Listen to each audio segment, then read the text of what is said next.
नमस्कार दोस्तों, स्वागत है आपका हमारे YouTube चैनल लैब वाला में।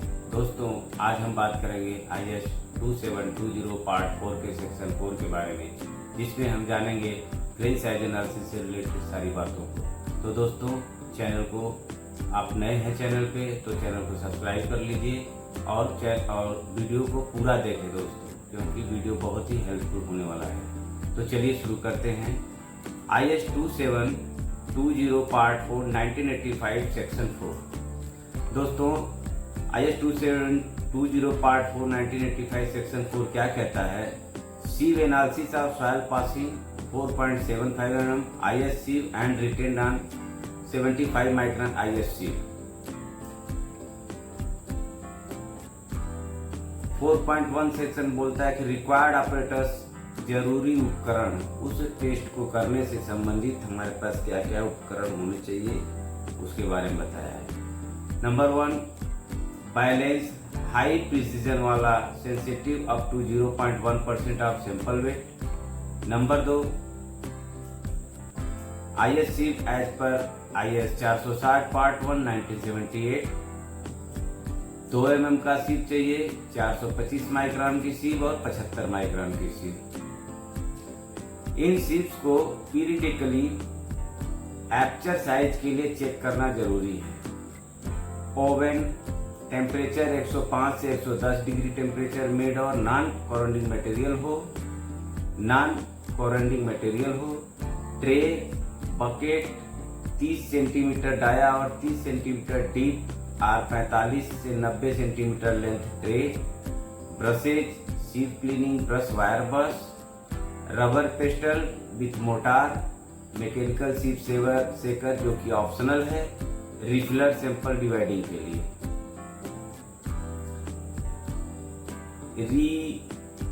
रिएजेंट रसायन, sodium hexametaphosphate, CP grade या mixture of sodium hydroxide as per IS 376 1976, sodium carbonate as per IS 296 1974। ये सब डिप्रेसिंग एजेंट होते हैं जो क्ले लैंप्स को डिप्रेस करने में मदद करते हैं। अब हम बात करेंगे प्रोसीजर की। इस टेस्ट को करने का प्रक्रिया क्या है? 4.3.1 वेट सीविंग मेथड, गीली छलनी विधि। इसको हम स्टेप बाय स्टेप जानेंगे। फर्स्ट,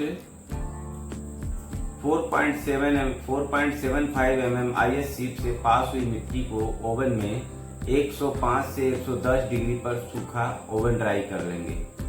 अब उसे रिफिलर करके अप्रोक्स 200 ग्राम या जरूरत अनुसार सैंपल लेंगे। सैंपल को ट्रे या बकेट में डालें और पानी से कवर करेंगे। ऐड डिप्रेसिंग एजेंट, फिर उसके बाद हम उसमें डिप्रेसिंग एजेंट को ऐड करेंगे, जिसमें 2 ग्राम सोडियम हेक्सामेटाफॉस्फेट, पर लीटर या 1 gram sodium hydroxide plus 1 gram sodium carbonate पर लीटर। 5वें नंबर पर अच्छे से मिक्स करें और सैंपल को कुछ समय के लिए सोक भिगो कर रखें। अब इस सोक्ड सैंपल को एक नेक्स्ट सीव स्टैक 2 mm से 425 माइक्रोन फिर 75 माइक्रोन पर वॉश करेंगे। बॉटम पर 75 माइक्रोन सीव होनी चाहिए। पानी तब तक डालें जब तक क्लियर वाटर नीचे से ना निकले। अब 7 नंबर कहता है, हर सीव पर जो भी फ्रैक्शन बचा है उसे केयरफुली ट्रे में निकालें, फिर ओवन में ड्राई करें 105 से 110 डिग्री तक और फिर वेट करें। अल्टरनेट तरीका क्या है इसका, ये जानेंगे। अल्टरनेट तरीका, सैंपल को सीधे 75 माइक्रोन सीव पर वॉश करें। जो अल्टरनेट हमारा तरीका है, जो भी सैंपल हम मिलेंगे उसको डायरेक्ट 75 माइक्रोन सीव पर ही वॉश करेंगे। फिर रिटेन मटेरियल को ड्राई करके बाकी सीव 2 mm 425 माइक्रोन में ड्राई सीव करें। हर सीव का वेट रिकॉर्ड करेंगे। नोट, सभी सॉइल में डिप्रेसिंग एजेंट जरूरी नहीं होता। नोट, ध्यान देने वाली बात, सभी सॉइल्स में डिप्रेसिंग एजेंट जरूरी नहीं होता, कुछ सॉइल नेचुरली डिप्रेस्ड हो जाते हैं। सीव्स की सीक्वेंस कोर्स टू फाइन होनी चाहिए, सीव ओवरलोड ना हो, मैक्स परमिजिबल मास, सीव साइज और मैक्सिमम सैंपल। सीव ओवरलोड ना हो और सीव के मैक्सिमम परमिजिबल मास क्या होना चाहिए उसके बारे में बता रहा है कि 2 mm की यदि सीव है तो उस पर 200 ग्राम से ज़्यादा सैंपल ना हो। 425 माइक्रोन की सीव है तो उस पर 50 ग्राम से ज़्यादा सैंपल ना हो। 75 माइक्रोन की सीव है तो उस पर 25 ग्राम से ज़्यादा सैंपल नहीं होना चाहिए। अब हम बात करेंगे क्लॉज 4.3.2 ड्राई सीविंग मेथड, सूखी छलनी विधि के बारे में। इसका इम्पोर्टेंट क्या है इसको ध्यान से समझेंगे हम। यह मेथड क्लेई सॉइल के लिए नहीं है, ऐसी सॉइल में केवल वेट सीविंग ही करनी चाहिए। यदि क्लेई सॉइल है तो उसमें वेट सीविंग ही करनी चाहिए। अब हम जानते हैं इसको स्टेप बाय स्टेप कैसे टेस्ट करेंगे। यदि हमें ड्राई सीविंग करनी है तो उसका क्या मेथड होगा। 4.75 mm सीप से पास हुई सॉइल को ओवन ड्राई करें 105 से 110 डिग्री के बीच में। Weight the desired sample accurately to 0.1% of total मास।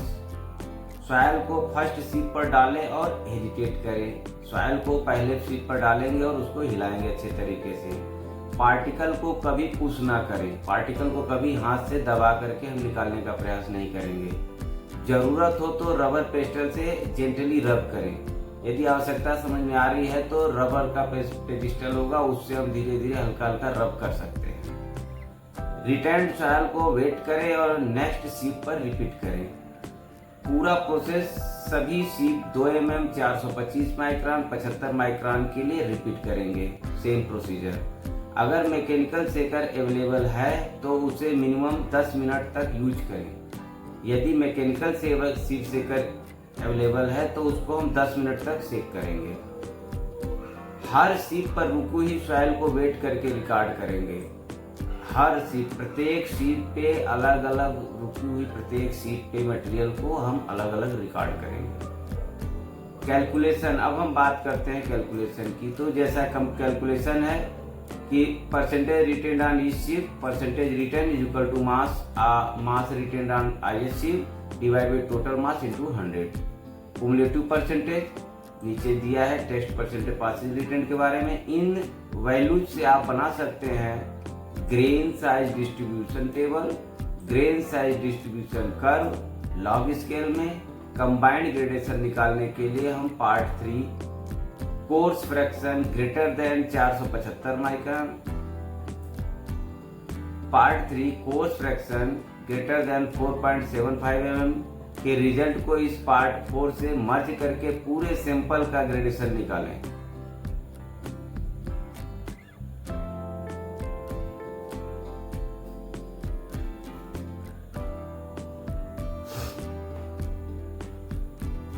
तो दोस्तों, आप लोगों का हमारा ये वीडियो कैसा लगा कमेंट सेक्शन में ज़रूर बताएं। और अगला वीडियो आपको किस टॉपिक पे चाहिए इसके बारे में आप कमेंट सेक्शन में लिखें। और हमारे चैनल को सब्सक्राइब करें, कमेंट करें, लाइक करें और बिना स्किप किए इसको देखें। तो चलते हैं इसी के साथ। जय हिंद, जय इंजीनियरिंग।